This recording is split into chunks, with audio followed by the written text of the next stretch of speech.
नेता विरोधी दल और उन सभी माननीय दलीय नेताओं को जिन्होंने इस अनुपूरक बजट पर अपने विचारों से इस सदन को अवगत कराया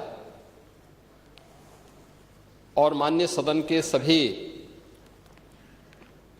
माननीय सदस्यों ने इस शीतकालीन सत्र के दौरान भी प्रश्नकाल में या अन्य नियमों के अंतर्गत भी अपनी बातों को जो रखा है वह कहीं न कहीं आम जनमानस से जुड़ी हुई वे बातें हैं जो प्रदेश के विकास के लिए बहुत मायने रखती हैं।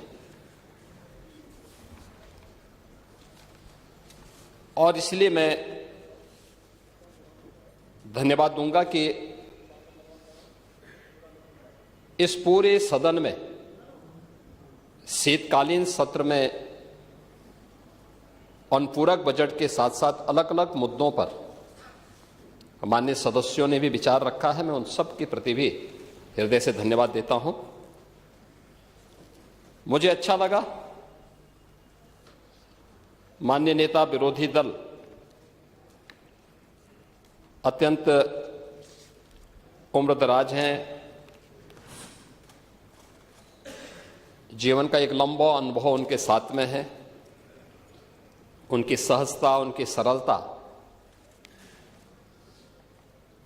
और उनकी उदारता हर एक व्यक्ति को अपनी ओर आकर्षित करता है। इसलिए जब वो कोई बात बोलते हैं तो मुझे लगता है कि इस माननीय सदन का कोई भी सदस्य बुरा नहीं मानता है। उन्होंने बहुत अच्छे सुझाव भी रखे हैं और उनके जो महत्वपूर्ण सुझाव होते हैं सरकार उनको गंभीरता से लेती है, उनको उसी भाव के साथ उन पर कार्रवाई भी आगे बढ़ाती है। और मैं आश्वस्त करता हूं कि जो भी महत्वपूर्ण सुझाव उन्होंने आज यहां पर दिए हैं उन सबको सरकार भी और जो भी अन्य मान्य दलीय नेताओं ने अपनी बातों को रखा है उन सब पर भी हम लोग गंभीरता से कार्रवाई को आगे बढ़ाएंगे। बहुत सारी चीजें ऐसी होती हैं जो अक्सर होता है कि स्वाभाविक रूप से विरोधी पक्ष में है तो उनको सरकार की हर अच्छे कार्य की भी आलोचना करनी ही है, क्योंकि अन्यथा विरोध में रहने का भी औचित्य नहीं रहेगा। लेकिन कुछ चीजें जरूर हैं और वह ये कि मैं विरोधी दल को इसके बारे में अवश्य कहना चाहूंगा। आपने उदारता से हमारे सामने नेता प्रतिपक्ष के रूप में अत्यंत वरिष्ठ सदस्य को और एक बुजुर्ग को जो अपनी सहजता और सरलता के लिए जाने जाते हैं, जिनके प्रति एक सामान्य सम्मान का भाव हम लोगों के मन में होता है, तो हम लोगों को विरोधी दल के प्रति जो कठोरता रहती है वो वैसे ही सामान्य रूप से सहजता में बदल जाती है। लेकिन मैं एक बात अवश्य कहना चाहूंगा। आपने जो बात कही है सरकार के बजट के आकार पिछले 8 और पौने 9 वर्ष के अंदर सरकार ने क्या कुछ किया है, उत्तर प्रदेश की अर्थव्यवस्था में सरकार के प्रयासों से क्या योगदान हुआ है, इनके बारे में चूंकि सप्लीमेंट्री डिमांड्स हैं तो बहुत संक्षेप में ही अपनी बात को कहूंगा। लेकिन मैं आपसे जरूर पूछना चाहूंगा, आज से पौने 9 वर्ष पहले समाजवादी पार्टी इस पक्ष में थी और भारतीय जनता पार्टी उस पक्ष में थी। जो उपदेश आप यहां पे दे रहे थे अभी, यही उपदेश उस समय समाजवादी पार्टी के मुखिया को और उस समय के सरकार के संचालकों को दे होते ना, तो संभवतः इस प्रदेश का भी कल्याण होता। हमने क्या किया है, मैं उसके बारे में भी चर्चा करूंगा। इसलिए मैं समाजवादी पार्टी से और विरोधी पक्ष से कहना चाहूंगा कि तो इधर उधर की बात मत कर, यह तो बता कि एक काफिला क्यों लूटा है। जो समाजवादी पार्टी तितर बितर हो गई, अस्त व्यस्त हो गई,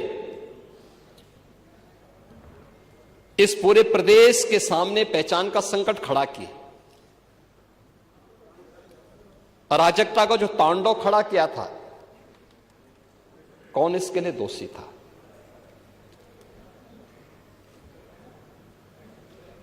और मैं धन्यवाद दूंगा कि आपने बहुत सारी चीजों को स्वीकार किया कि हां अच्छा हुआ है।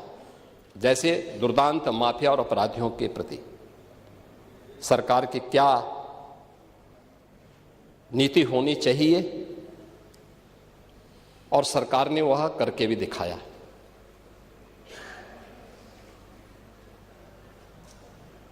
राज्य की अर्थव्यवस्था को आगे बढ़ाने के लिए स्पष्ट नीति हो और उन्हें लागू करने की दृढ़ इच्छा शक्ति हो,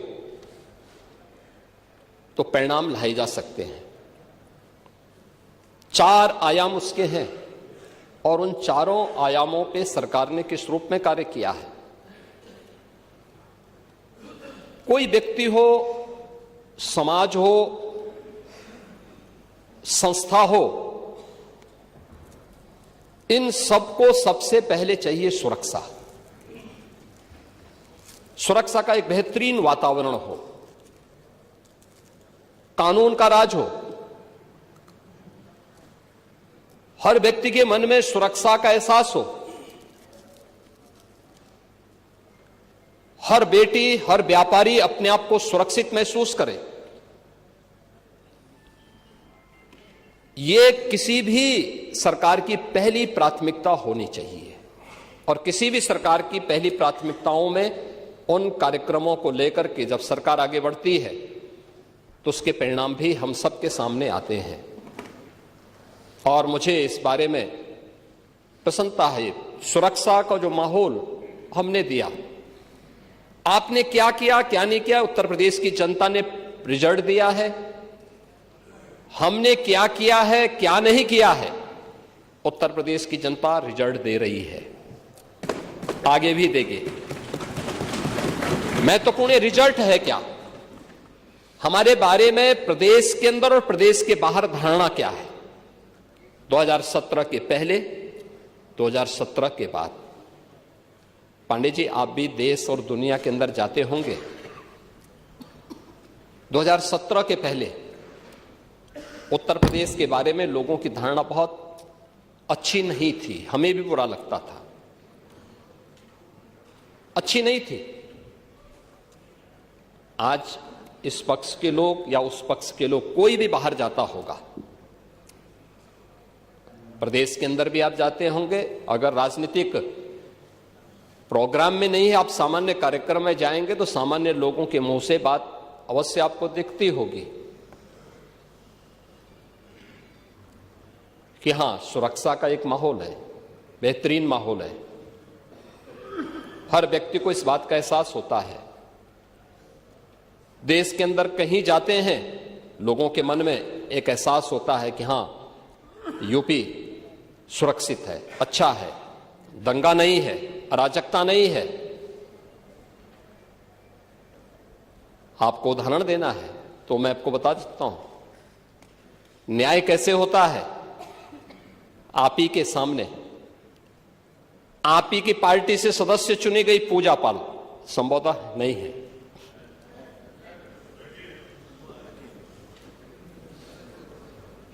आपकी सदस्य थी, आपने उन्हें न्याय नहीं दिला पाए, नहीं दिला पाए, क्योंकि हिम्मत नहीं थी। माफिया के सामने झुकना मजबूरी थी। आप उन गुंडों और माफियाओं के सामने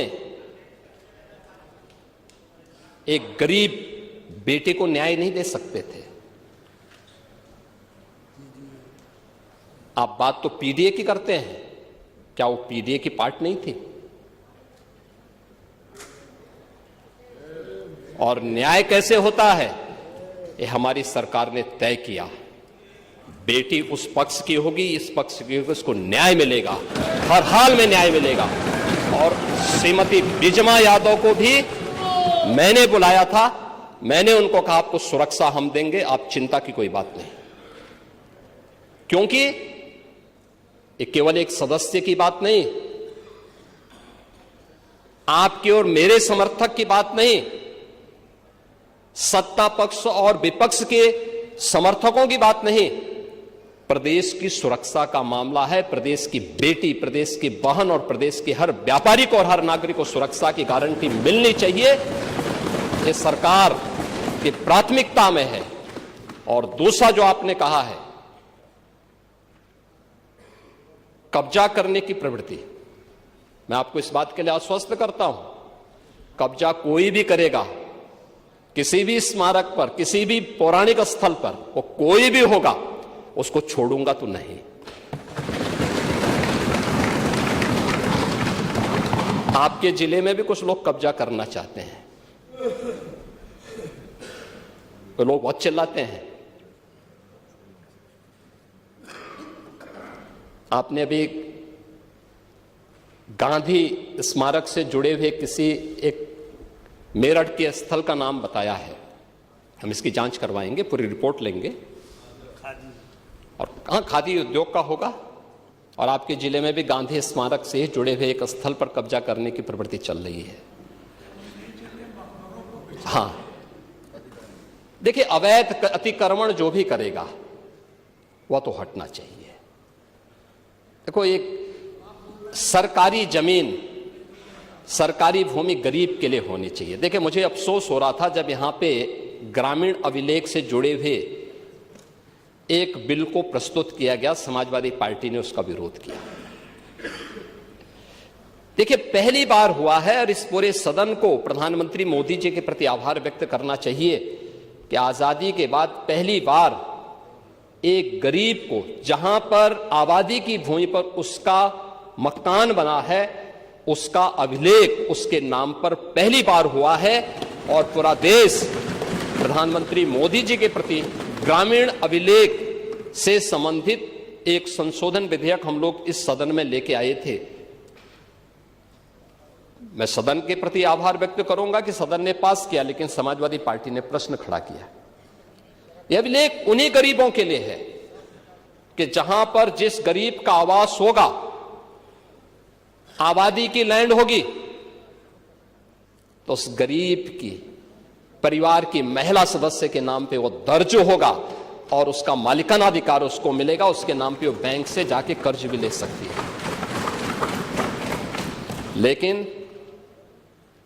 लेकिन अगर उस आबादी की लैंड पर या किसी सरकारी लैंड पर कोई माफिया कब्जा करके जबरदस्ती उसको मॉल बना करके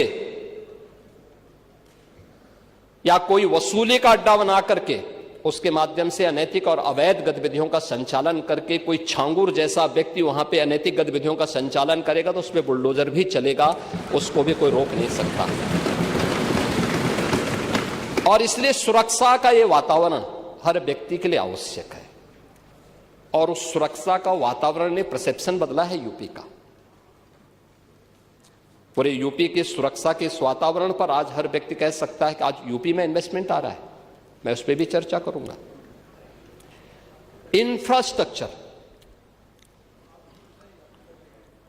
इंफ्रास्ट्रक्चर कैसे होना चाहिए, 2017 के पहले क्या स्थिति थी और 2017 के बाद क्या है। 17 के पहले गड्ढा युक्त सड़कें थी, मेट्रो के नाम पर मजाक बनाया हुआ था, रेलवे के नेटवर्किंग के लिए केंद्र सरकार के साथ समन्वय नहीं था, आपकी मजबूरी होती है तो आप कांग्रेस के साथ गठबंधन कर लेते हैं। अन्यथा जब कांग्रेस में यूपीए की गवर्नमेंट केंद्र में थी और प्रदेश में समाजवादी पार्टी की सरकार थी, तब भी कैसे संबंध थे आप लोगों के? यानी मजबूरी के नाम आपके संबंध थे, अन्यथा आप लोग किस प्रकार की अराजकता फैलाते थे किसी से छुपा हुआ नहीं है। लेकिन इंफ्रास्ट्रक्चर कैसे होना चाहिए? 17 के पहले यूपी में 1.5 एक्सप्रेसवे थे और आज उत्तर प्रदेश के अंदर 22 एक्सप्रेसवे, और देश के अंदर अगर ये सभी 22 के 22 बन जाएं तो 60% एक्सप्रेसवे पर अकेले यूपी का कब्जा होगा। अकेले यूपी, देश के अंदर जितने एक्सप्रेसवे होंगे उनमें 60% यूपी के पास। रेलवे का सबसे बड़ा नेटवर्क आज के दिन पर यूपी में है, 16,000 किलोमीटर का। इंटर स्टेट कनेक्टिविटी 4 लेन की,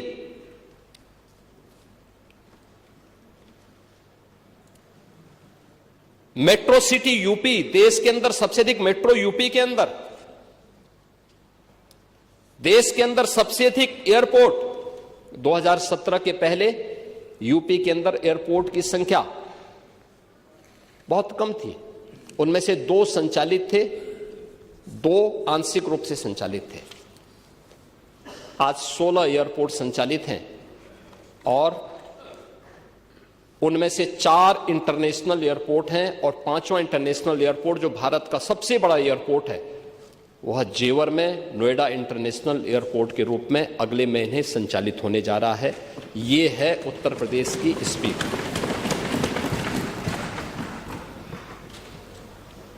देश की पहली रैपिड रेल आज यूपी के अंदर चल रही है। देश का पहला वाटरवे यूपी के अंदर संचालित हो चुका है। ये प्रयागराज से हल्दिया के बीच में, वाराणसी हल्दिया के बीच में संचालित है। इसे प्रयागराज तक और फिर बलिया से अयोध्या तक इसको एक्सटेंड करने का एक कार्यक्रम चल रहा है। लेकिन यह सरकार की इच्छा शक्ति पर होता है।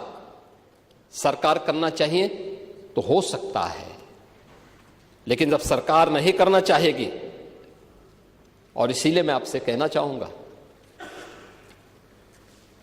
कि आप लोग बात बड़ी बड़ी करते हैं, लेकिन ये जो बड़ी बड़ी बातें आप लोग करते हैं ना, ये समाजवादी पार्टी का अहंकार है। जब व्यक्ति में अहंकार आता है तो कहता है कि मैंने ये कर दिया, लेकिन जब इसीलिए कोई आपको सम्मान नहीं देता समाजवादी पार्टी को। 17 के पहले प्रदेश के सामने ये पहचान के संकट से प्रदेश तरसता था समाजवादी पार्टी के कारण, लेकिन आज हर उत्तर प्रदेशवासी सम्मान इसलिए प्राप्त कर रहा है क्योंकि काम सरकार की एक टीम कर रही है, परिणाम है, लेकिन दुनिया कह रही है कि यूपी के अंदर अच्छा हो रहा है, तो पूरा उत्तर प्रदेश सम्मान प्राप्त कर रहा है। यानी अहंकार तब आता है जब कहते हैं कि साहब इस हमने ये कर दिया, लेकिन सम्मान तब पाते हैं जब दुनिया कहती है कि आपने अच्छा कर लिया। और आज दुनिया कह रही है कि यूपी ने अच्छा किया है, अच्छा कर रही है, हर एक मामले में अच्छा कर रही है, लेकिन इंफ्रास्ट्रक्चर के मामले में भी ये अच्छा यूपी के अंदर है। एम्प्लॉयमेंट, आप एम्प्लॉयमेंट की बात कर रहे थे, आपने शिक्षाविद भरे तो थे लोक सेवा आयोग में भी और शिक्षा आयोग में भी, क्या क्या कारनामे किए थे उन्होंने, क्या क्या कारनामे किए थे। जो हाई स्कूल 3rd डिवीजन था, इंटरमीडिएट 3rd डिवीजन था, आयोग का अध्यक्ष हो गया था। जो उसका आयोग जो उसके लिए एलिजिबल नहीं था उसको आपने आयोग का अध्यक्ष बनाया था, और क्या क्या गुल खिला रहा था। यूपी के नौजवानों के साथ खिलवाड़,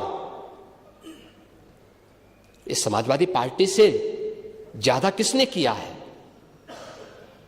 आज मैं कह सकता हूं, भर्ती जितनी पारदर्शिता के साथ हुई है, 8.25 वर्ष सरकार को होने जा रहे हैं, कल 8.25 वर्ष सरकार को होंगे पांडे जी, और 8.25 वर्ष में 9 लाख सरकारी नौकरी उत्तर प्रदेश के नौजवानों को बिना किसी घूसखोरी के प्राप्त हो जाए,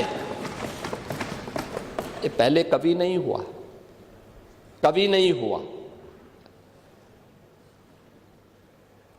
अभी आपने देखा होगा, और मैं तो आपसे भी कहूंगा, अभी हाल ही में हम लोगों ने 60,244 पुलिस कार्मिकों की भर्ती की थी, आरक्षी भर्ती की। सिद्धार्थनगर जनपद के बहुत सारे नौजवान हुए थे। आपको बुलाना चाहिए था अपनी विधानसभा के नौजवानों को, उनके परिवार के सदस्यों को बुलाते, उनको सम्मान देते, अच्छा रहता, क्योंकि आप उनके चुने हुए प्रतिनिधि हैं, आपको बुलाने का अधिकार है। क्या इससे पहले कभी हुआ? हम इतने बड़े पैमाने पर भर्ती इसलिए कर पाए क्योंकि हमने इसके लिए उतना इंफ्रास्ट्रक्चर दिया है। इससे पहले इंफ्रास्ट्रक्चर नहीं था। देखिए, यूपी के अंदर 17 के पहले पुलिस ट्रेनिंग के लिए हमारे पास कुल 3,000 की क्षमता थी। जब हम लोगों ने 2017 में पुलिस की भर्ती की व्यवस्था को देखा, कैसे इनकी ट्रेनिंग होगी, क्योंकि भर्ती नहीं करना, इनकी ट्रेनिंग भी करना है। वर्दीधारी फोर्स के लिए महत्वपूर्ण होता है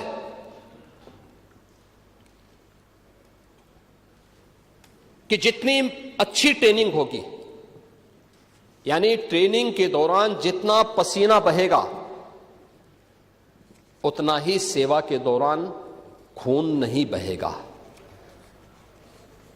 ये किसी भी यूनिफॉर्मधारी फोर्स के लिए महत्वपूर्ण होता है। इसमें ट्रेनिंग में आपने ट्रेनिंग की पीरियड को कम कर दिया था, 6 साल से लेकर के, यानी 9 महीने से घटा करके 6 महीने कर दिया था। और भर्ती के लिए योग्य नौजवान को प्राथमिकता नहीं देते थे। और शिवपाल जी तो उसके मास्टर हैं, इनकी तो पीएचडी ही इसमें है। पूरी भर्ती की प्रक्रिया को तार तार हर व्यक्ति बेहाल था। आज उत्तर प्रदेश का नौजवान नौकरी प्राप्त कर रहा है। क्या शिक्षा में, क्या उत्तर प्रदेश लोक सेवा आयोग में, क्या अधीनस्थ सेवा चयन आयोग में, क्या पुलिस भर्ती बोर्ड में। और भर्ती की इस प्रक्रिया को ही पारदर्शी बनाने के लिए हम लोगों ने हर एक स्तर पर उस प्रकार के तंत्र को विकसित किया है। और इसीलिए शिक्षा आयोग में भी उत्तर प्रदेश के रिटायर्ड डीजीपी को बिठाया है कि जैसे माफिया की कमर तोड़ी गई है, नकल माफिया की कमर को भी वहां बैठ करके ऐसे तोड़ना है। क्योंकि नकल माफिया आदत तो आप लोगों ने खराब की थी, लेकिन उनकी आदत को सुधारने का काम, क्योंकि जब भी कोई हैंकड़ी दिखाता है तो उसकी हैंकड़ी को ठीक करने का काम भी सरकार का होना चाहिए। और यही हमारे पद की शपथ भी है। एक सज्जन को सुरक्षा, लेकिन दुर्जन को ठिकाना लगाने का काम। परित्राणाय साधूनाम विनाशाय च दुष्कृताम, यही तो है। और इसी के लिए बैठे हैं, भजन करने के लिए थोड़ा बैठे हैं। भजन करना तो हमारे पास मठ पर्याप्त है, उसी में कर लेते हैं। और इसीलिए आए हैं। इंफ्रास्ट्रक्चर के साथ साथ एम्प्लॉयमेंट के भी अलग अलग तरीके हैं। सरकारी नौकरी के साथ साथ प्रदेश के परंपरागत उद्यम में भी एमएसएमई का एक बहुत बड़ा सेक्टर, ये केवल हमने नहीं तैयार किया, पहले से सैकड़ों वर्षों से है, अलग अलग जनपद से। अब आप ही के यहां काला नमक चावल होता है, ये हमने थोड़े पैदा किया, भगवान बुद्ध के समय से। लेकिन आप कुछ नहीं कर पाए, हमने उसकी ब्रांडिंग की, उसकी पैकेजिंग की, अब उसको एक्सपोर्ट भी करवा रहे हैं। अरे सब हो रहा है, सारे लोग खाते हैं। अब मैं क्या कह रहा हूं, आप नहीं बेच पा रहे हो, लेकिन ये सब जगह हो रहा है, सब जगह हो रहा है। और साई जी भी बोलेंगे, अब होता है कि नहीं होता है? क्यों आप खिलाइए, उनको चावल क्यों नहीं बुलाते, खिलाते हैं? देखो साही जी और खन्ना जी, अरे नौगढ़ आएंगे ही, आए रहे हैं। देखो साही जी की एक खूबी है, वो प्रदेश के अंदर किसी जनपद में जाते हैं तो सबसे पहले पूछते हैं क्या खाने की अच्छी चीज क्या है,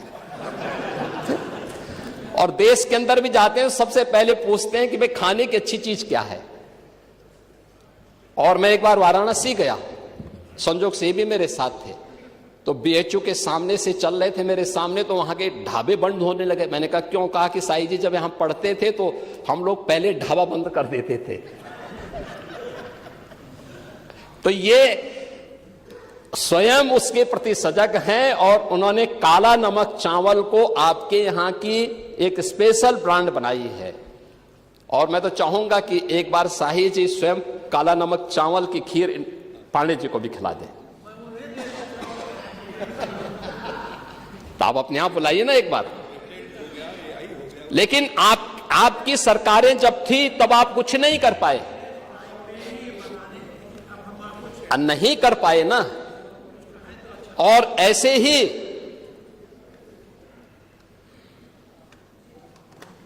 ही खन्ना जी हैं। अब ये खन्ना जी कहते थे, परसों हमारी एक बैठक चल रही थी, उसमें कह रहे थे कि मुझे रात्रि को बहुत गर्मी लग रही थी, तो टेम्परेचर बाहर जो है 3-4 डिग्री था। मैंने कहा भी आपको गर्मी लग रही होगी, लेकिन पहले बैठक तो कर लीजिए आप।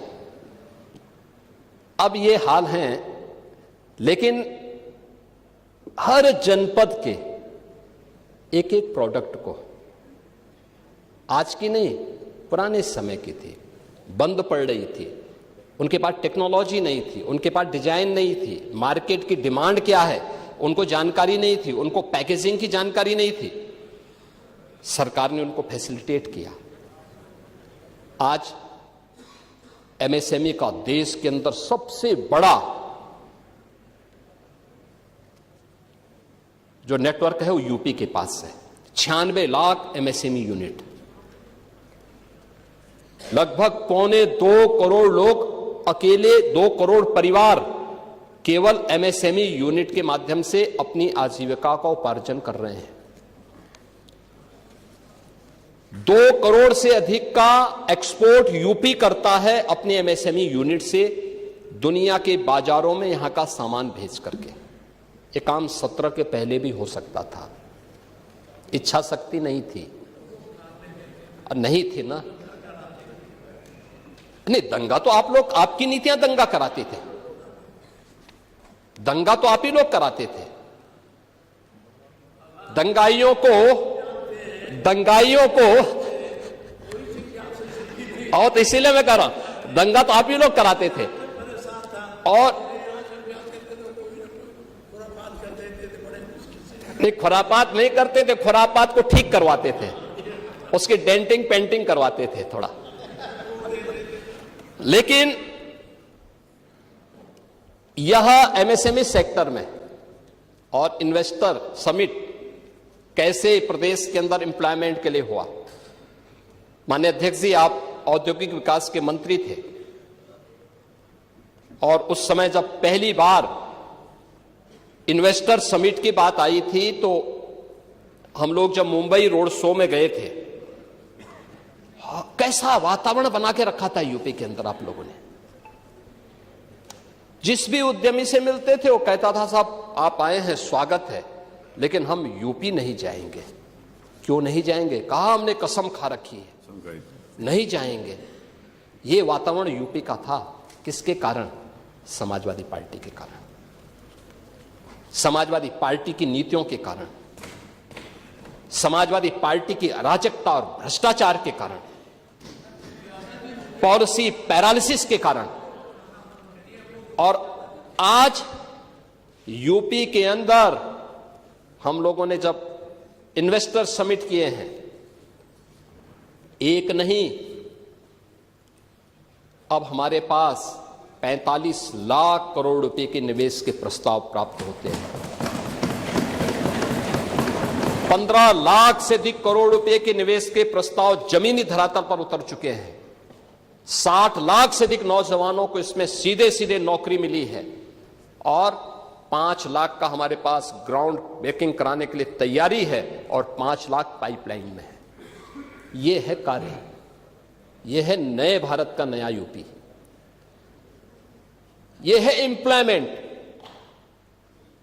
अब यूपी का नौजवान रोजगार के लिए उसे देश और दुनिया के अंदर भटकने की आवश्यकता नहीं, यूपी ही उन्हें रोजगार देगा। आप जाइए ना, ब्रह्मोस मिसाइल भी अब यूपी में लखनऊ में बन रही है। ब्रह्मोस मिसाइल जिसके नाम से आज दुश्मन भी कांप रहा है। अब ये ऑपरेशन सिंदूर में ब्रह्मोस मिसाइल की मार ने पाकिस्तान की कमर ही तोड़ के रख दी थी। ये लखनऊ में बन रही है। ये डिफेंस मैन्युफैक्चरिंग कॉरिडोर का एक प्रोडक्ट है और वहां पे जितने भी नौजवान लिए गए हैं ये सब यूपी के नौजवान हैं। कोई आईटीआई पास है, कोई पॉलिटेक्निक है, किसी ने इंजीनियरिंग किया है, वे सब यहां पे आज नौकरी प्राप्त कर रहे हैं। ब्रह्मोस और उससे एंकर यूनिट जितनी भी लगी हैं सब में उन्हें प्लेसमेंट का अवसर भी प्राप्त हुआ है। और वेलफेयर की स्कीम, आप कह रहे थे कि मुख्यमंत्री राहत कोष से जो पैसा मिलता था उसमें कोई भेदभाव नहीं होता था। मैं धन्यवाद दूंगा कि आपने स्वीकार किया। देर आई दुरुस्त आई, और हमने कभी नहीं किया। मैं पूछना चाहता हूं, क्या मकान देने में कोई भेदभाव हुआ है क्या? राशन देने में कोई भेदभाव हुआ है क्या? क्यों आप लोग रोकते हैं क्या? और ये माननीय सदस्य रोक भी नहीं सकते क्योंकि सूची इन्होंने नहीं बनाई है। 2011-12 में जो सेक्स सूची बनी है उसके साथ साथ हम लोगों ने उन गरीबों को भी जिसको आपने भेदभाव का शिकार बनाया था उनका नाम भी जोड़ करके और फिर ये वेलफेयर स्कीम का लाभ हम दे रहे हैं। भारतीय जनता पार्टी या सहयोगी दल का एक भी विधायक चेहरा देख करके योजनाओं का लाभ नहीं देता है। रसोई गैस का कनेक्शन हो, राशन हो, आयुष्मान का कार्ड हो। आयुष्मान के कार्ड में एक शिकायत मुझे जरूर मिलती है इधर से कि साहब 6 सदस्यों वालों को तो आयुष्मान मिल गया, उससे नीचे वाले क्या करेंगे? तो मैंने कहा आप भी 6 वाले बनिए। और सब ज्यादा खन्ना जी बोलते हैं।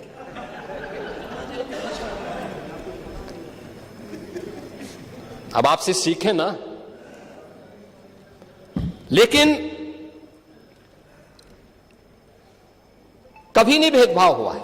और ऐसे ही सीएम रिलीफ फंड से पैसा देने में भी ये हमारे लिए पाप है, चेहरा देख करके योजनाओं का लाभ देना। उत्तर प्रदेश की 25 करोड़ की आबादी के कल्याण के लिए, उसकी सुरक्षा के लिए सरकार खड़ी है और बिना भेदभाव की योजनाओं का लाभ देगी। हाँ, उसमें भी दे रहे हैं। अभी त्वरित का पैसा इधर ही नहीं मिला तो उधर भी कहां से? सभी को मिलेगा, सभी को पैसा मिलेगा। और हमने तो पीडब्ल्यूडी में भी मांगा था। देखो पहली बार, पाणी जी कह रहे थे समीक्षा की बात, नियमित रूप से समीक्षा होती है, एक एक विभाग की समीक्षा होती है, एक एक कार्यक्रम की समीक्षा होती है। हर जिले के अंदर वहां का जो सीनियर जनप्रतिनिधि है, माननीय सांसद या प्रभारी मंत्री हर महीने जिले के अंदर जाकर के बैठक लेता है। सीनियर जो मेंबर ऑफ पार्लियामेंट है वहां पर दिशा कमेटी के माध्यम से उन योजनाओं को कैसे इंप्लीमेंट करना है इसकी भी समीक्षा होती है। उनकी रिपोर्ट शासन में आती है, फिर उसको विभागीय स्तर पर आगे क्रियान्वयन किस रूप में होना है इसके बारे में भी कार्रवाई आगे बढ़ती है। पीडब्ल्यूडी की बैठक की पूरी कार्य योजना मैंने स्वयं अगस्त और सितंबर में माननीय विधायकों के साथ बैठक करके उस कार्य योजना को आगे बढ़ाने के लिए किया और उसी के अनुरूप हर एक विधानसभा क्षेत्र में सड़क के लिए, पुल के लिए और जो उसके अलग अलग मद हैं, मानते हैं जितनी डिमांड थी उसके अनुरूप पैसा नहीं जा पाया होगा, फेज वाइज जाएगा। लेकिन कोई भी 403 विधानसभा में कोई विधानसभा नहीं बचेगी जहां विकास का पैसा जिससे वंचित रह जाए, हर जगह जाएगा, अवश्य जाएगा, और इसमें कोई भेदभाव किसी भी सदस्य के साथ नहीं है। हां, सीएम रिलीफ फंड में हम लोगों ने एक नया संशोधन जरूर किया है कि जिनके पास पहले से आयुष्मान कार्ड है वे आयुष्मान कार्ड का पहले उपयोग करें। पैसा कम पड़ जाता है, जिलाधिकारी रिपोर्ट लगा के दें और उस पर हम सीएम रिलीफ फंड से पैसा देंगे। दूसरा, कुछ हॉस्पिटल से हमें कुछ हॉस्पिटल्स की ऐसी शिकायत हमें मिली थी कि इनके द्वारा गलत बिलिंग की जा रही है, उसमें हमें कार्रवाई करनी पड़ी थी। इन सब पे कार्रवाई हुई है, अन्यथा पैसे में कोई रोक टोक नहीं है। और उसमें जो भी सदस्य लिखता हो, इस पक्ष का हो, उस पक्ष का हो, उस पक्ष का हो, किसी भी पक्ष का हो, सबको पैसा मिला है, आगे भी पैसा मिलेगा, कोई इसमें संदेह नहीं होना चाहिए, क्योंकि गरीब के प्रति सरकार की संवेदना है। हर गरीब के प्रति सरकार उसी मजबूती के साथ खड़ी है। इस सरकार की वेलफेयर स्कीम का लाभ भी इसी प्रकार से बिना भेदभाव के प्राप्त हुआ है। और इसीलिए जब अनुपूरक बजट को देने की बात आई, जब कोई नया मद है, कोई नई चीज हम प्रारंभ करने जा रहे हैं, उसके लिए जब बजट की आवश्यकता पड़ती है और हमारे रूटीन बजट का वो पार्ट नहीं है, तो सरकार को इस प्रकार के निर्णय लेने पड़ते हैं। और सरकार ने उन्हीं चीजों पर कार्य आगे बढ़ाया है। और इसी में हमारा जो मूल बजट था, जिसे हमने फरवरी में प्रस्तुत किया था, वह था 8,08,736 करोड़ 6 लाख रुपए का। आप उसको 88,000 पढ़ रहे थे, वो 8 लाख था, 8 करोड़ था। और हमने जो अपना अनुपूरक बजट प्रस्तुत किया है वह किया है 24,496 करोड़ 98 लाख का। ये हमने किया है, जिसमें जो धनराशि उन मदों के लिए जिसमें रूटीन बजट के लिए धनराशि नहीं थी, उसमें एक्सप्रेसवे के लिए, ऊर्जा के लिए, स्वास्थ्य से संबंधित जिन मदों के पे धन नहीं था उनके लिए, निवेश, नगरीय सुविधाओं के लिए, तकनीकी शिक्षा और महिला सशक्तिकरण के लिए जो धनराशि की आवश्यकता थी, उस पर हम लोग इस बजट को हम लोगों ने इसमें प्रस्तुत किया है। इसको लेंगे तो ये पूरा बजट हमारा अब बनकर के तैयार हो जाएगा। यह 8 करोड़ 33 लाख 233 करोड़ 4 लाख रुपए का यह हमारा टोटल बजट हो जाएगा वर्ष 25-26 का। मैंने आपसे इसी बात को कहा था कि हमें रिजल्ट पे ध्यान देना होगा। रिजल्ट क्या है? एक रिजल्ट तो मैंने बताया परसेप्शन के बारे में। ये 4 क्षेत्रों में जो कार्य किए गए, समान रूप से कार्य हुए हैं, उसके परिणाम आपके सामने हैं। और परिणाम क्या है? परिणाम ये है, उत्तर प्रदेश की अर्थव्यवस्था। आज जो हर व्यक्ति यूपी के अंदर निवेश करने के इच्छुक है, यूपी के बारे में अच्छी धारणा बनाए हुआ है, इसके पीछे उत्तर प्रदेश के अंदर हुए उन कार्यों की और डबल इंजन की सरकार की डबल स्पीड को अब वो यूपी के अंदर देख रहा है। परिणाम क्या है? आपने पॉलिसी पैरालिसिस के कारण यूपी को बीमारू राज्य बना दिया था। यूपी जैसा राज्य बीमार हो गया था, पहचान के संकट का मोहताज हो गया था। आज पॉलिसी पैरालिसिस नहीं है। आज हमारे पास 33 सेक्टोरल पॉलिसीज है, पिक एंड चूज नहीं है। इसमें आप आइए, निवेश करिए। सरकार के ये नियम हैं, सरकार इस पे इसके अनुरूप आपको ये सुविधा देगी। परिणाम है, यूपी के अंदर निवेश आ रहा है। यूपी देश के अंदर एक ड्रीम डेस्टिनेशन बना है इन्वेस्टमेंट का। इसके परिणाम स्वरूप बीमारू राज्य से उभर करके पिछले 5 वर्ष में यूपी अब रेवेन्यू सरप्लस स्टेट के रूप में अपने आप को स्थापित किया है। और जितना यूपी प्रोग्रेस किया है, आज देश के अंदर आर्थिक स्थिति में अन्य राज्यों की स्थिति यूपी से उतनी अच्छी नहीं जितनी यूपी आज है। ये प्रयास से होता है, शुद्ध नियत से होता है, स्पष्ट नीतियों से होता है। उन नीतियों को जमीनी धरातल पर उतारने की इच्छा शक्ति से होता है। और उन कारणों से आज सरकार ने इन चीजों को आगे बढ़ाया है। आज हमें इस बात पर प्रसन्नता होती है कि हमारी सरकार ने उत्तर प्रदेश के पर लगे हुए बीमारू के कलंक से हमने इसको यूपी को मुक्त किया है। आज यूपी बीमारू राज्य नहीं है। गत 5 वर्ष से रेवेन्यू सरप्लस स्टेट के रूप में आज यूपी मजबूती के साथ, दमदारी के साथ आगे बढ़ रहा है। और डबल इंजन की, डबल स्पीड की सरकार भी पॉलिसी पैरालिसिस का शिकार नहीं है। हमारे पास अलग अलग सेक्टर की पॉलिसीज हैं। कोई भी निवेशक आएगा उसके लिए लैंड बैंक है, पॉलिसी के दायरे में आकर के निवेश कर रहा है। और सरकार ने उसको यहां पे एक गुड गवर्नेंस का एक माहौल भी दिया है, बेहतरीन सुरक्षा का माहौल दिया है। आज कोई गुंडा किसी इंडस्ट्रीज को फोन नहीं कर सकता, किसी व्यापारी से गुंडा टैक्स नहीं ले सकता, नहीं कर सकता। अगर करेगा तो उसको भी मालूम है कि इसके परिणाम क्या होंगे। कोई जानबूझ करके उलझेगा तो उसको ही मालूम है कि जानबूझ के उलझने का मतलब अब वह स्थिति नहीं है कि जब पुलिस आगे आगे दौड़ती थी और गुंडे उसको पीछे से दौड़ाते थे। अब वह यूपी नहीं है।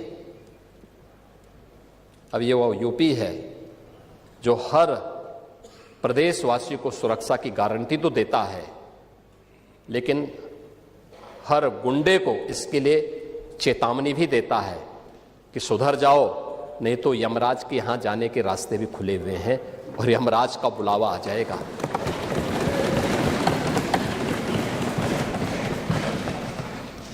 वित्तीय अनुशासन और विकास दोनों का एक बेहतरीन संतुलन भी है। जो मैंने आपको बताया ना, रेवेन्यू सरप्लस है, ये वित्तीय अनुशासन का एक उदाहरण है।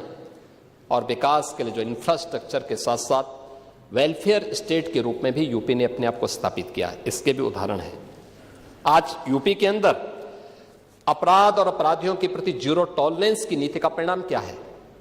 एक fearless business, ease of doing business, trust in doing business. यानी ये आज यूपी की पहचान बनी है, जिसका परिणाम है एक ड्रीम डेस्टिनेशन के रूप में हर एक इन्वेस्टर का एक बेहतरीन गंतव्य यूपी बना है। और मैंने आपको बताया है कि यूपी के अंदर हर एक स्तर पर हम लोगों ने उत्तर प्रदेश को आगे बढ़ाया है। यूपी जैसे राज्य को जब ये देश आजाद हुआ था तब देश की अर्थव्यवस्था में यूपी का शेयर 14% था। और कांग्रेस और बाद में समाजवादी पार्टी, इन्होंने यूपी को इतना पीछे किया कि जब हम लोग आए थे यूपी का शेयर देश की अर्थव्यवस्था में मात्र 8% से भी कम रह गया था। 8% से कम। और आज फिर हम कह सकते हैं यूपी ने पिछले 8.5 पौने 9 वर्ष के अंदर जो प्रयास किए हैं, आज देश के अंदर अर्थव्यवस्था में यूपी फिर से 9.5 से 10% के अपने शेयर के साथ तेजी के साथ आगे बढ़ा है। यूपी आज देश की नंबर 2 की अर्थव्यवस्था के रूप में अपने आप को स्थापित किया है। और इस दौरान हमने यूपी की जीएसडीपी को, यूपी की अर्थव्यवस्था को 2012 से 16 के बीच में जितनी थी उसकी तुलना में लगभग 3 गुना बढ़ाने में 12,88,000 करोड़ रुपए की इकोनॉमी थी, आज ये 35 से 36 लाख करोड़ रुपए की इकोनॉमी यूपी की बनने जा रही है। पर कैपिटा इनकम यूपी की 43,000 से बढ़कर के 1,20,000 हो रही है। ये आज नया यूपी है। सीडी रेशो यानी जितना पैसा यूपी का नागरिक यूपी के बैंकों में जमा करता था उतना पैसा यहां खर्च नहीं हो पाता था। यहां के लोगों को उसको कर्ज के रूप में या निवेश के रूप में वो पैसा नहीं मिलता था। मुश्किल से 4400 पैसा जमा करता था तो 44 पैसा उसको मिलता था, शेष नहीं मिलता था। और आज मुझे प्रसन्नता है 62 से 65% पैसा यूपी के अंदर लग रहा है। इसको 70% तक पहुंचाने के एक बड़े लक्ष्य को लेकर के आज सरकार आगे बढ़ी है। और अब मैं कह सकता ये चीजें तब हुई हैं जब सरकार ने सुरक्षा का वातावरण दिया, अच्छा इंफ्रास्ट्रक्चर दिया। और ये चीजें तब हुई जब पिछले 8-9 वर्ष में कोई नया टैक्स नहीं लगाया। खन्ना जी अपनी फाइल लेके हमेशा बैठे रहते हैं कि वैट की दर थोड़ा बढ़ा दी जाए। मैं कहता हूं थोड़ा रुक जाइए, थोड़ा रुक जाइए। तो उसी में खन्ना जी कहते हैं ठीक है रुकना है। तो शाहजहांपुर का एक प्रस्ताव भी था, तो शाहजहांपुर के एक नए प्रस्ताव को स्वीकृत करा लेते हैं उसी में।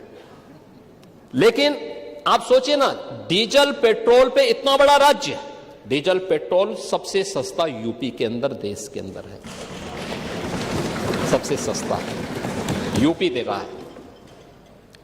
पिछले 8-9 वर्ष के अंदर कोई किसी भी प्रकार का टैक्स हम लोगों ने नहीं लगाया। जीएसटी रिफॉर्म हुए थे, पब्लिक को लाभ मिला, लेकिन हमने कोई नया टैक्स नहीं लगाया। यानी सरकार ने सब क्या किया? हां, हमने लीकेजेस रोके, कर चोरी को रोका, योजनाओं में जो लूट थी उसको रोका।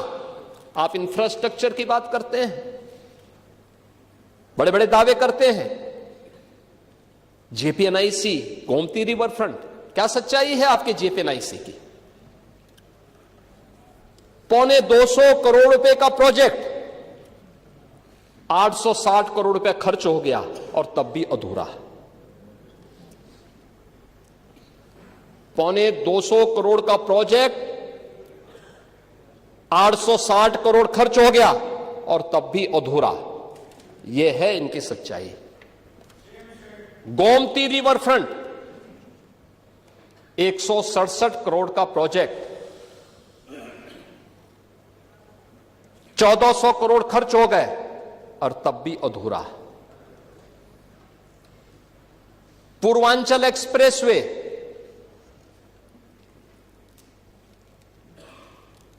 ईश्वर की बड़ी कृपा हुई कि तब तक आपकी सरकार जा चुकी थी और हमने फिर से उसका मूल्यांकन करवाया।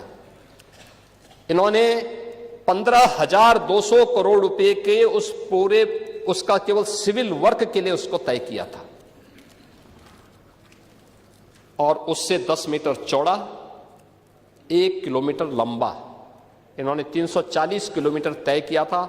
हमने थोड़ा सा उसके अलाइनमेंट को अलग से लेकर के 341 किलोमीटर लंबा बनाया, 120 मीटर चौड़ा किया और उसे जिसे 15,200 करोड़ रुपए में बना रहे थे, हम लोगों ने 11,800 करोड़ रुपए में वही एक्सप्रेसवे बना के दिखाया।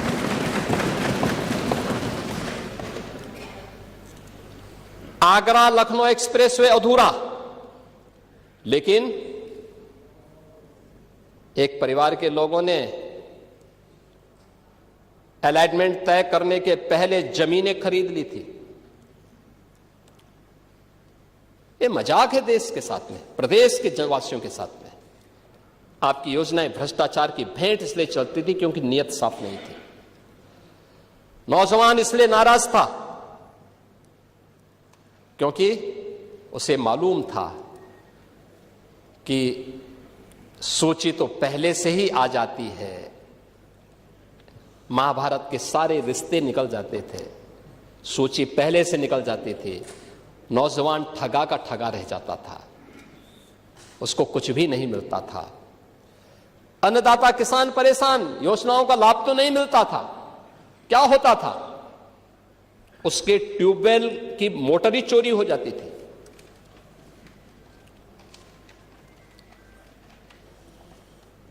हमने उसको सुरक्षा की गारंटी भी दी। 16 लाख प्राइवेट ट्यूबवेल को फ्री में बिजली की गारंटी भी दी है। और यूपी पहला राज्य है जो अपने अन्नदाता किसानों को सर्वाधिक बिजली की आपूर्ति करता है, सर्वाधिक आपूर्ति करता है।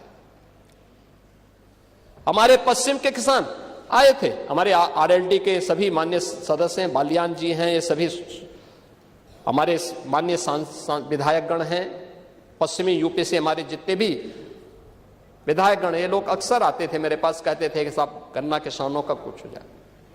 हमने कहा चिंता मत करिए, यूपी 400 रुपया गन्ना मूल्य का भुगतान कर रहा है किसानों को, और 1 सप्ताह के अंदर गन्ना मूल्य का भुगतान।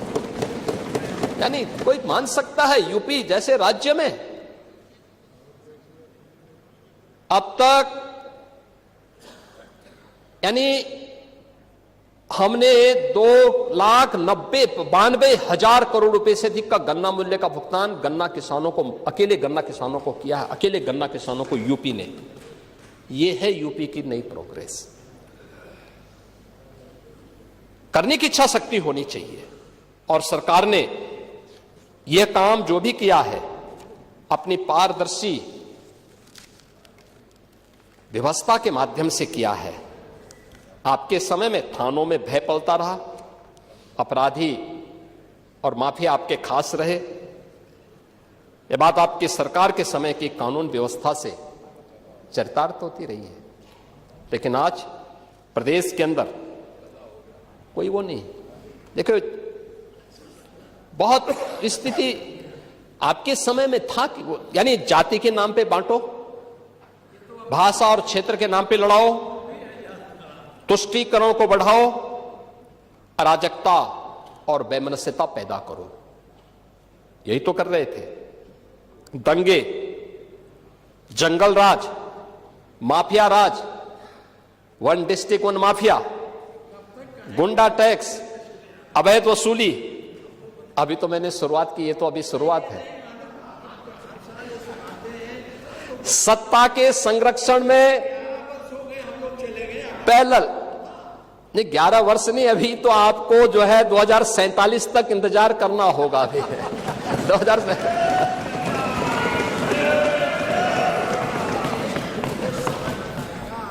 चाहे जो कहिए। आज यानी उस समय हरेक तबके में असुरक्षा का वातावरण था। प्रदेश की छवि अराजकता की थी, अस्थिरता की थी। और आज रूल ऑफ लॉ आज यूपी के अंदर है। कोई सांप्रदायिक दंगा नहीं है। दंगाई, ओह, दंगा कैसे होता है और दंगाई का उपचार कैसे होना है, हाँ हाँ, तो बरेली के मौलाना से पूछ लो। अब यहां न कर्फ्यू है न दंगा है, अब यूपी में सब दंगा है। यह है नया यूपी।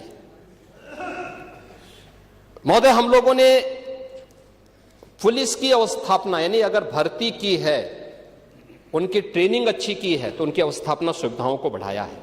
अब खपरेल के बैरक नहीं है। आप किसी भी जिले में जाएंगे, जो सबसे हाई राइज बिल्डिंग होगी वो यूपी पुलिस की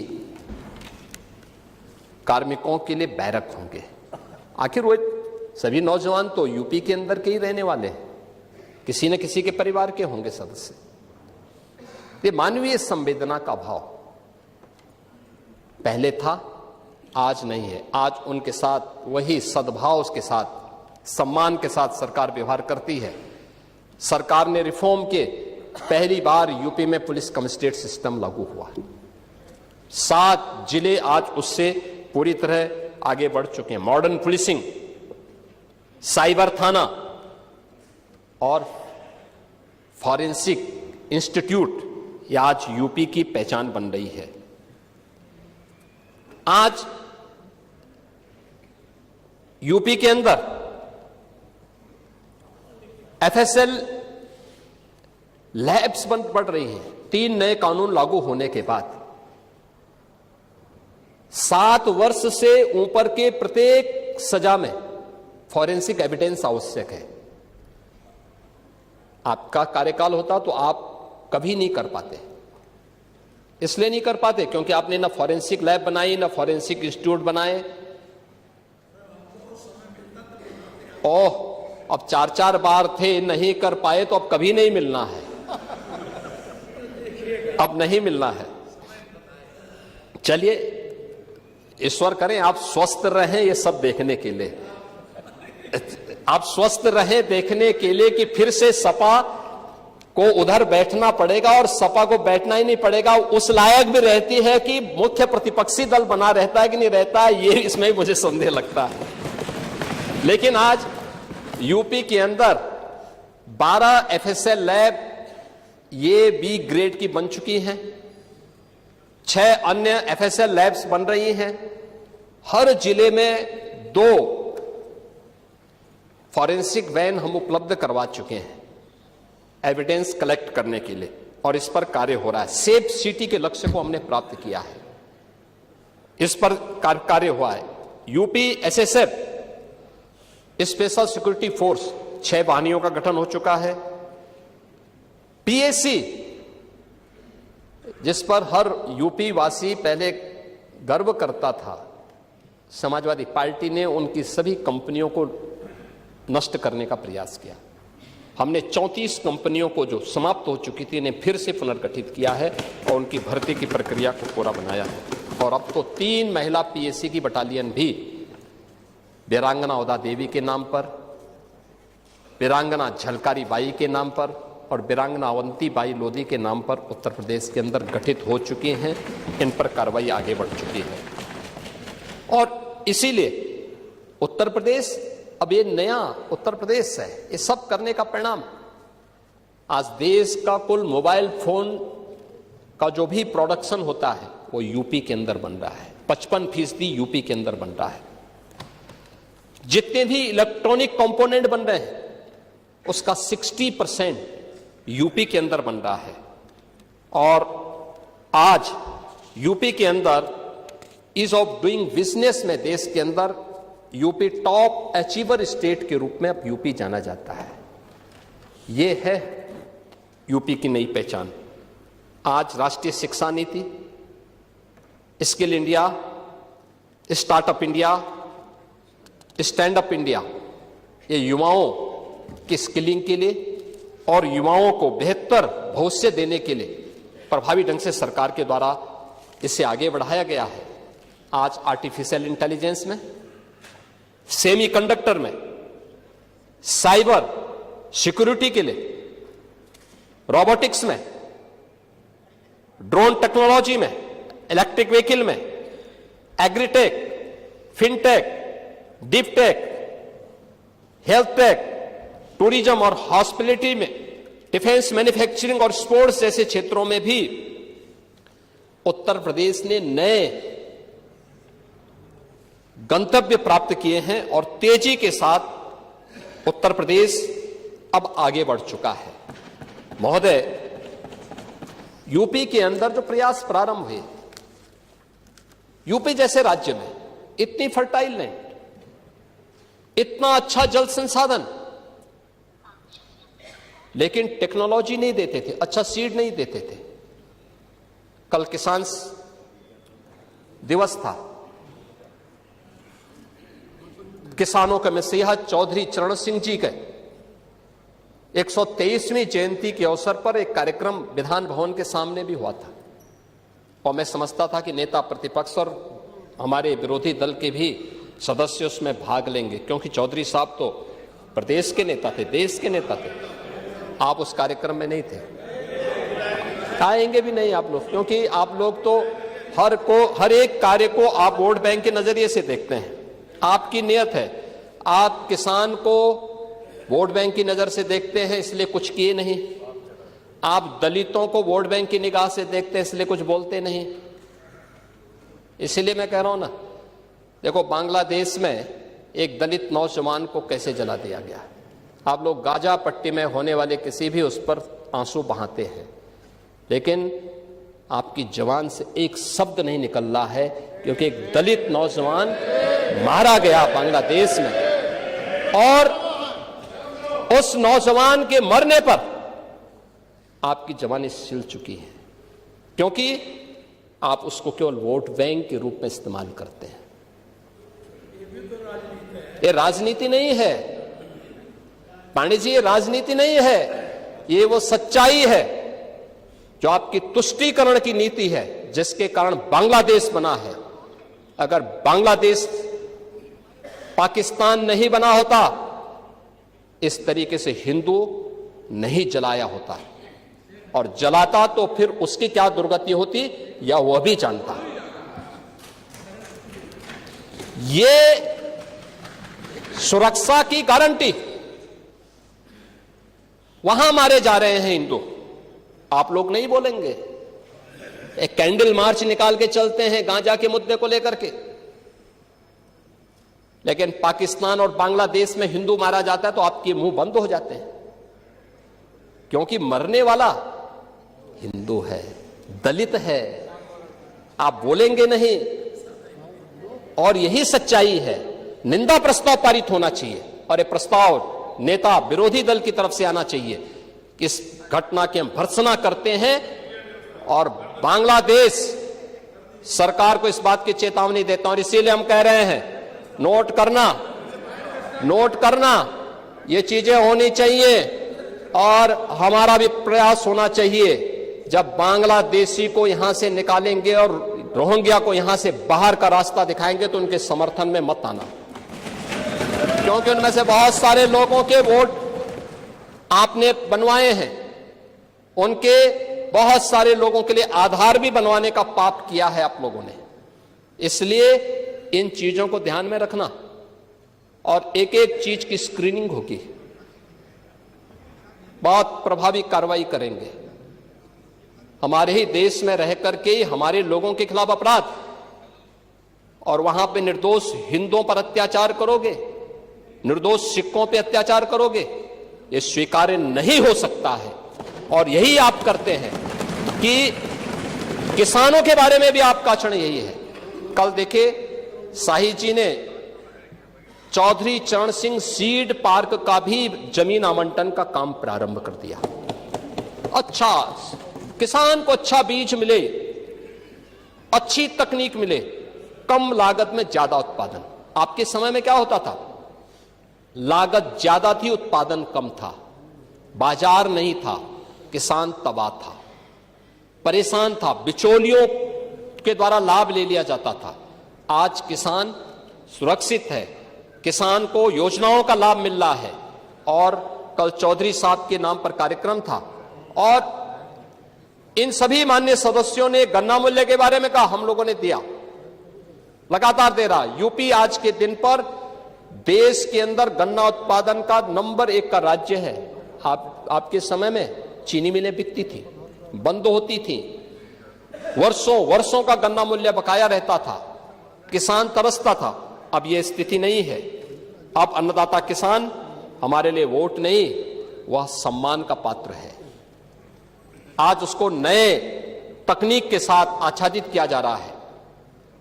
22 लाख हेक्टेयर से अधिक भूमि को सिंचाई की सुविधा दी गई है। आप स्वीकार करें ना करें, लेकिन उस सच्चाई को जमीन पर देखेंगे तो ये चीजें आपको देखने को मिलेंगी। और परिणाम क्या है? परिणाम है जो आपने 8% किसान विकास की दर रखी थी, कृषि विकास की दर, अब ये बढ़कर के 18% पहुंच चुकी है यूपी की कृषि विकास दर। एमएसपी के साथ ही डीबीटी के माध्यम से भुगतान करने में आज उत्तर प्रदेश देश के अंदर नंबर 1 स्थान पर है।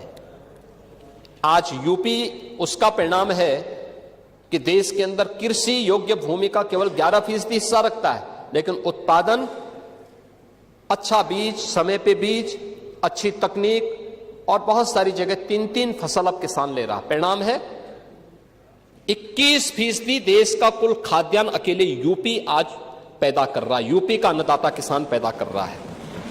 और प्रधानमंत्री जी ने प्रधानमंत्री किसान सम्मान निधि का लाभ भी यूपी के किसानों को दिया है। और अब तक 94,668 करोड़ 58 लाख रुपए सीधे डीबीटी के माध्यम से एक अन्नदाता किसान के खाते में पहुंचा है। इसमें तो किसी को संदेह नहीं होगा, इसमें भी चेहरा नहीं देखा गया। किसान किसान है। आपके लिए वो भेदभाव का शिकार हो सकता है, हमारे लिए नहीं। हमारे लिए किसान किसान है। और गन्ना उत्पादन के बारे में जो कह रहा था, 55% गन्ना का उत्पादन देश के अंदर यूपी कर रहा है। यूपी के अंदर इथेनॉल उत्पादन में जो केवल 41 करोड़ लीटर था, आज 182 करोड़ लीटर इथेनॉल का उत्पादन अकेले यूपी कर रहा है। यूपी के अन्नदाता किसानों के माध्यम से हो रहा है। आज हमारे पास एक्सप्रेसवे, लॉजिस्टिक पार्क, किसानों की उपज को राष्ट्रीय और अंतर्राष्ट्रीय बाजार तक पहुंचाने के लिए एक बेहतरीन कनेक्टिविटी भी हमारे पास है। एग्रीकल्चर वैल्यू चेन के लिए स्टोरेज है, प्रोसेसिंग सेंटर हैं, कोल्ड चेन इंफ्रास्ट्रक्चर है और बड़े पैमाने पर आज यूपी के अंदर इस फील्ड में इन्वेस्टमेंट भी हो रहा है। हमने यहां पर हर खेत को पानी देने के जिस लक्ष्य को आगे बढ़ाया है नहरों के माध्यम से, तो देश के अंदर 86% सिंचित भूमि अकेले यूपी के पास है। यूपी सर्वाधिक सिंचित भूमि रखता है देश के अंदर। नहरों का, पाइपलाइन का, माइक्रो इरिगेशन का और तमाम बड़ी परियोजनाओं के साथ ही पीएम कुसुम योजना के माध्यम से भी 94,000 अन्नदाता किसानों को सोलर पैनल उपलब्ध करवाए गए हैं।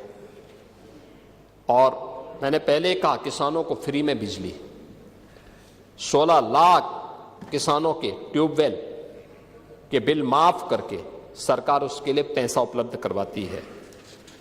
किसान आज उन्नत बीजों, प्राकृतिक खेती, ड्रोन, जलवायु और के अनुकूल आधुनिक तकनीक, इन सभी के माध्यम से आज खुशहाली से उत्तर प्रदेश के कृषि विकास दर को बढ़ाने की दिशा में तेजी के साथ आगे बढ़ चुका है।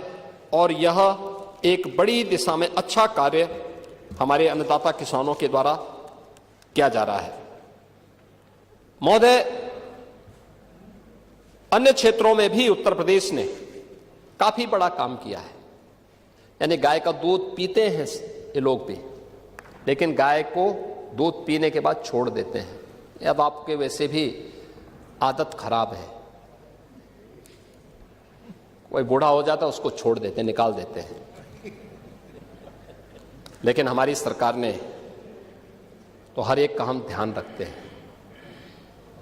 16 लाख से अधिक गोवंश के लिए गो संरक्षण स्थल बना करके सरकार कार्य कर रही है। और 1500 रुपये एक गाय का अन्नदाता किसान अगर पालता है अपने घर में तो उसका वेरिफिकेशन करने के बाद भुगतान सरकार कर रही है। परिणाम है दुग्ध उत्पादन में अग्रणी राज्य है। स्मार्ट खेती, मिलेट्स यानी श्री अन्न की खेती के विस्तार में भी उत्तर प्रदेश ने देश के अंदर अग्रणी स्थान बनाया है। और संजय निषाद हैं, इन्होंने पांडे जी को कभी बुलाओ अपने यहां मछली खाने के लिए। मत्स्य उत्पादन में भी उन्होंने दुगनी हैं। पांडे जी मछली खाएंगे? रहे हैं ना? नहीं, मैं छीन के नहीं। आपके यहां आते कि नहीं आते हैं? हैं? अच्छा, आपके वोट बैंक को भड़काते हैं। भड़काते नहीं होंगे, खिलाते होंगे। खिलाइए लेकिन पिलाइए मत।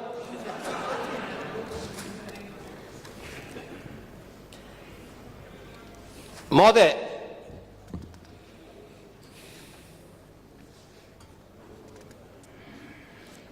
ऊर्जा के बारे में आज नेता विरोधी दल ने इसके बारे में चर्चा नहीं की और संभवतः वह, खैर अच्छा है, उनको बिजली मिल रही है उनको इससे, क्योंकि गांव में बिजली पहले मिलती नहीं। अच्छा, आप नहीं, ये चीजें दिखाती हैं कि गांव में, देखिए वैसे भी गांव में बिजली मिल रही है तो आप संतुष्ट होंगे। आप देखिए शिवपाल जी के बगल में बैठ जाते हैं, थोड़ा संगत का असर पड़ जाता है, लेकिन वैसे आप सच बोलते हैं।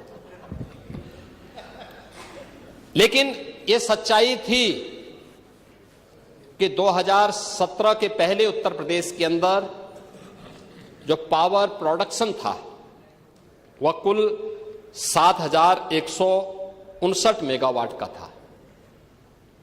आज 11,595 मेगावाट का उत्पादन अकेले यूपी के अंदर हम लोग यहां पर यूपी के अंदर पावर जनरेट कर रहे हैं। अभी हाल ही में जो हमारी अभी कुछ प्रारंभ होने जा रही है, इसमें से 6,541 मेगावाट की नई परियोजनाएं हमारी बहुत जल्दी उत्पादन शुरू कर देंगी, जिसमें घाटमपुर, खुर्जा, अनपरा ई, ओबरा डी, मेजा, इन सब की 6,541 मेगावाट के अतिरिक्त इससे हमें मिलेगी। यानी आने वाले समय में अकेले यूपी 18,136 मेगावाट बिजली का उत्पादन करेगा। पीएम सूर्य घर मुफ्त बिजली योजना में 1 गीगावाट की सोलर क्षमता हम लोगों ने हासिल की है और यूपी देश के अंदर अग्रणी राज्यों में इसमें है, जिसमें सोलर पैनल किसी भी घर में लगेगा तो उस घर की बिजली का खर्चा आधे से भी कम हो जा रहा है। अगर वो व्यक्ति उसको ठीक ढंग से देखभाल कर लेगा तो बहुत अच्छे ढंग से इसको आगे बढ़ाने में सरकार आगे कार्य कर रही है। सुरक्षा का परिणाम है कि जो पहले वोमेन फोर्स, महिला जो शक्ति थी, ये जो काम करती थी, पहले कामकाजी महिलाओं को काम करने का जो पहले स्कोप था 17 के पहले, वो केवल 13% था। आज उसका शेयर उत्तर प्रदेश के अंदर बढ़कर के 35% से अधिक हुआ है, 36% के आसपास हुआ है। और सुरक्षा के बेहतरीन वातावरण का परिणाम है कि अब नाइट शिफ्ट में भी महिलाएं काम करने के लिए जा रही हैं, कहीं कोई सुरक्षा की कोई समस्या नहीं है। युवाओं के लिए एक नई स्कीम सीएम युवा उद्यमी के रूप में हम लोगों ने लागू की है और मुझे प्रसन्नता है कि 1,10,000 से अधिक युवाओं को अब तक इस योजना के माध्यम से हम लोगों ने गारंटी मुक्त और ब्याज मुक्त ऋण की सुविधा उपलब्ध करवाई है। आज प्रदेश में एक बेहतरीन स्टार्टअप का इकोसिस्टम भी खड़ा हुआ है। 18,000 से अधिक startup, 76 incubator, 7 centre of excellence और 8 यूनिकॉर्न आज अकेले यूपी में हैं।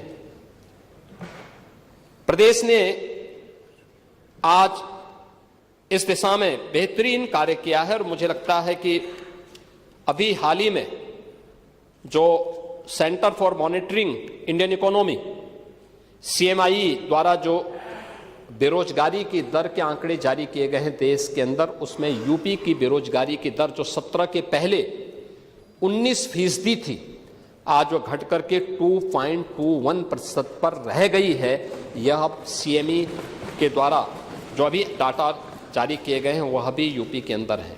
आप वेलफेयर स्कीम में बात करेंगे, दिव्यांगजनों, निराश्रित महिलाओं और वृद्धजनों के लिए पेंशन की राशि, आप याद करिए आपके समय में 300 रुपया मिलता था और वह भी आधा अधूरा, वो भी आधा अधूरा। आज डीबीटी के माध्यम से हम 1,06,00,000 परिवारों को 12,000 रुपये साल का पेंशन की सुविधा दे रहे हैं। डीबीटी के माध्यम से पैसा उनके खाते में जाता है। समाजवादी पार्टी ने तो छात्रों की स्कॉलरशिप में भी घोटाला कर दिया था, अनुसूचित जाति जनजाति के छात्रों की स्कॉलरशिप रोक दी थी। और अब तो सरकार ने तय किया है कि छात्रवृत्ति दीपावली के पहले और जो बचेंगे वह गणतंत्र दिवस के पहले उन छात्रों को प्राप्त हो जानी चाहिए। यह सरकार ने इसको किया है और इसमें प्राथमिकता के आधार पर सरकार कार्य कर रही है। आज प्रदेश के अंदर जो सरकार के द्वारा कार्य प्रारंभ किए गए, इसमें स्वास्थ्य के नए, उसमें मेडिकल कॉलेजेस की संख्या अब बढ़कर के यूपी के अंदर यह 81 हो गई है। आपके यहां भी मेडिकल कॉलेज है माधव बाबू के नाम पर। जब सामुदायिक स्वास्थ्य केंद्र से कोई मरीज मेडिकल कॉलेज रेफर होता है तो गोरखपुर मेडिकल कॉलेज को रेफर करते हैं। गोरखपुर बजाय आपके आईएम जो एम बना है, एम्स में ना आप रेफर करके फिर लखनऊ में तो एक मरीज घर से निकलकर बस्ती, वहाँ गोरखपुर, फिर यहाँ आता तो ये हम लोगों ने तो आप बंद कर, आपने कहा भी था कि रेफर हर एक मेडिकल कॉलेज को हिदायत दी है कि रिफर करने की आदत की बजाय वे वहीं पे उपचार की व्यवस्था करें और उस पर वे कार्य कर रहे हैं। लेकिन मेडिकल कॉलेज की 81वां मेडिकल कॉलेज देखो, जिंदगी भर अमेठी कांग्रेस को ढोता रहा, आज भी ढो रहा है, लेकिन वो मेडिकल कॉलेज नहीं दे पाए। और मैं धन्यवाद दूंगा, हमारे मंत्री होंगे नहीं यहाँ पे, मयंकेश्वर शरण सिंह जी को, इन्होंने लैंड दी और वहाँ मेडिकल कॉलेज प्रारंभ हो गया। इस सत्र में वहाँ क्लासेस शुरू हो गई। बलिया वाले मंत्री जी हैं कि नहीं, पता नहीं पांडे जी पक्षधर हैं कि नहीं है, हैं?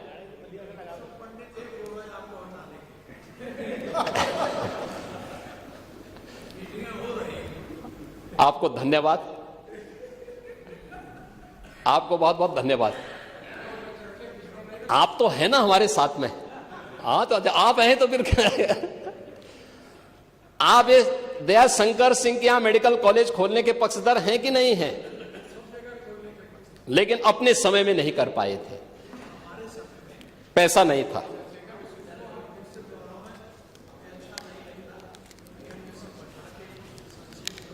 लेकिन इन सब पे भी हम लोग कार्य कर रहे हैं। वहां के लिए, मेडिकल कॉलेज के लिए हमने जमीन के प्रस्ताव को जल्दी मांगा है, सरकार ने पैसे की व्यवस्था की है। बलिया में भी मेडिकल कॉलेज हम लोग बनाने जा रहे हैं। इसके साथ ही प्रदेश के अंदर मैं धन्यवाद दूंगा एक अन्य बात के लिए, और वह कि पिछले सत्र में 13-14 अगस्त को इस माननीय सदन ने विकसित भारत, विकसित उत्तर प्रदेश के मुद्दे पर यहां चर्चा की थी। बहुत रोचक चर्चा हुई थी, रात्रि भर चर्चा चली थी। इस चर्चा के बाद हम लोगों ने 300 प्रदेश भर के इंटेलेक्चुअल के साथ हम बैठे थे। फिर उन्हें हमें अलग अलग संस्थानों में हमने इसी मुद्दे पर चर्चा करने के लिए भेजा था। वे लोग अलग अलग संस्थाओं में गए थे। इसके बाद एक पोर्टल विकसित किया गया। हम लोगों ने इसी मुद्दे पर प्रदेश के लोगों से राय मांगी थी, और मुझे प्रसन्नता है कि अब तक उत्तर प्रदेश से 98 लाख लोगों ने हमें अपने सुझाव भेजे हैं विकसित उत्तर प्रदेश के बारे में। उनका विजन क्या है, कैसे हम इस लक्ष्य को प्राप्त कर सकते हैं, और 2047 में जो प्रधानमंत्री जी का विजन है विकसित भारत का, उस समय विकसित उत्तर प्रदेश कैसे बनेगा, इस मुद्दे पर वह विचार भी हमारे सामने आए हैं। और उन सब को लेकर के समय IIT कानपुर के साथ मिलकर के इस सेक्टर में हम लोग कार्य कर रहे हैं। महोदय, मुझे केवल एक बात आपसे कहनी थी, वह ये कि सरकार की इच्छा शक्ति बहुत साफ है। जो पहले दिन था वही आज भी है, और सरकार उसी दिशा में आगे कार्य भी कर रही है। और मैं इसीलिए कहूंगा कि सप्लीमेंट्री डिमांड्स में हम लोगों ने प्रदेश की आवश्यकता के लिए, जहां आवश्यकता पड़ रही है वहां पे धनराशि, और सरकार अब ये नहीं देती है कि टोकन मनी के रूप में। क्योंकि मैं जब सत्र में आया था, मैं देखता था समाजवादी पार्टी ने तमाम सड़कों को सैंक्शन किया था, लेकिन पैसा कितना दिया था? पता लगा कि 25 करोड़ की सड़क है, पैसा दिया था 1 लाख। अब मुझे बताइए, 25 करोड़ की सड़क में 1 लाख से काम चलेगा? नहीं चल सकता है। ऐसे ही हम लोगों ने नहीं किया। आप लोग जो करते थे वो हम नहीं करते। नहीं, हाँ, सबको मिलेगा, आप चिंता मत करिए। वो सड़क भी हमारे उसमें है वो, और आप चिंता मत करिए, वो भी होगा। लेकिन अब सरकार ने तय किया है कि हम एक साथ 40 से 50% पैसा रिलीज करें। जो डिमांड होती है 40 से 50% पैसा एक बार रिलीज करें, और 75% काम पूरा होने के बाद तुरंत डिमांड भेजें, जिससे नया पैसा वहां पे रिलीज किया जा सके। और इसीलिए काम की एक गति, कार्य योजना बनाने में समय लगता है, लेकिन जब कार्य योजना और उसके सभी प्रकार की डीपीआर की सभी औपचारिकताएं पूर्ण हो जाती हैं तो उसके बाद उसको रिलीज करने में अब अगले 3 महीने का समय जो बच गया है, इसमें उसी गति को आगे बढ़ाने का, और मैं कह सकता हूं कि 24, 25 और 25, 26 की जो स्पीड है, इसमें निरंतरता आपको आगे बढ़ती हुई दिखाए, आपको इसमें एक नई गति देखने को मिलेगी। मैं केवल इस पूरे माननीय सदन से इस बात को कह सकता हूं, और खासतौर पर नेता विरोधी दल और विरोधी पक्ष से जुड़े हुए लोगों से, कि आप अनावश्यक नकारात्मकता मत लेके आइए। हर चीज को जातीय चश्मे से देखने की आदत से आप अपने को थोड़ा, यूपी का जितना आप नुकसान कर चुके हैं उससे आप लोग अब थोड़ा बचिए। अगर अब चाहते हैं कि वजूद बना रहे तो उससे बचिए, और नहीं तो मैं आपसे कहूंगा कि राह में मुश्किल होगी 1000, तुम 2 कदम बढ़ाओ तो सही, हो जाएगा हर सपना साकार, तुम चलो तो सही, तुम चलो तो सही। ये सभी सपने साकार होंगे जो विकसित उत्तर प्रदेश के लिए इस सदन ने 13-14 अगस्त को देखा था। उन सभी सपनों को साकार करने के लिए सरकार यहां पे वंदे मातरम पे भी चर्चा कराई है, सप्लीमेंट्री डिमांड्स के साथ इस माननीय सदन में आई है, और मैं उन सभी नेताओं को, उन सभी माननीय सदस्यों को जिन्होंने इस शीतकालीन सत्र में अपने विचारों को इस सदन में रखा है, उन सभी को इस पर उन्होंने यहां पर आज इस सदन में चर्चा की है, उन सभी को मैं एक बार फिर से हृदय से धन्यवाद देते हुए अध्यक्ष जी मैं अपनी वाणी को विराम देता हूं। आपके प्रति आभार व्यक्त करता हूं कि आपने इस मुद्दे पर मुझे बोलने की अनुमति दी। धन्यवाद।